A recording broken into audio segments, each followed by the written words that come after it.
How to fix Wi-Fi icon not showing problem on Windows 11 and 10. Hello everyone, welcome back to our channel. Today we are tackling a frustrating issue that many Windows 11 and 10 users face, the Wi-Fi icon not showing up on your device. If you are unable to see your computer's Wi-Fi connections or connect to the internet, you are in the right place.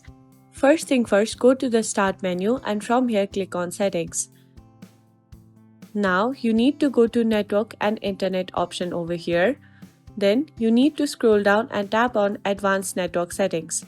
Then you need to disable your Wi-Fi option over there. Simply click on Disable. Once you have done that, you need to wait for a few time and then you need to enable the Wi-Fi again. This might help you solve the problem. You can do this alternatively. You need to press the Windows and R option. Then when the Run dialog box appears, you need to type ncpa.cpl.